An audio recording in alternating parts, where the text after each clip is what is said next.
भारतामध्ये असे एक मंदिर आहे जेथे दर्शन घेतल्यावर आजपर्यंत कोणीही रिकाम्या हाती परत आले नाही. चला जाणून घ्यावं या मंदिराबद्दल. भारतात एक मंदिर आहे ज्याला कुबेर भांडारी या नावाने ओळखले जाते. असे म्हणतात या मंदिरामध्ये जो दर्शन घेतो तो कधीही रिकाम्या हाती परत येत नाही. आम्ही नाशिकहून कुबेर मंदिर बघण्यासाठी निघालो. नाशिक ते कुबेर भांडारी अंतर अंदाजे 350 किलोमीटर आहे. कारने हा प्रवास करण्यासाठी 7 ते 8 तास लागतात. नाशिकहून थेट कुबेर भांडारी जाण्यासाठी गाड्या नाही.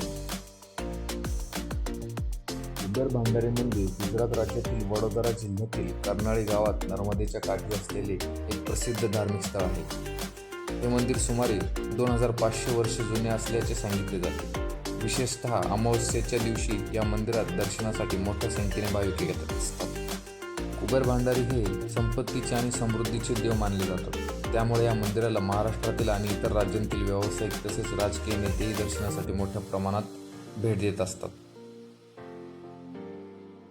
कुबेर भांडारी मंदिराचा इतिहास खूप मनोरंजक आहे. सांगितले जाते की या मंदिराचे निर्माण सुमारे 2500 वर्षापूर्वी करण्यात आले होते. नर्मदा नदीच्या काठावर असलेले हे मंदिर खूप सुंदर आहे. अनेक लोकांचे म्हणणे आहे की या मंदिराचे निर्माण साक्षात भगवान शंकरांनी केले आहे. या प्रसिद्ध आणि पवित्र मंदिरामध्ये धनत्रयोदशी आणि दिवाळीच्या काही दिवसांपूर्वी भक्तांची गर्दी जमायला लागते. येथे फक्त गुजरातमधीलच नाही तर देशातील इतर राज्यांतील देखील लोक दर्शनासाठी येतात व धनप्राप्तीसाठी कुबेर देवाचा आशीर्वाद घेत असतात.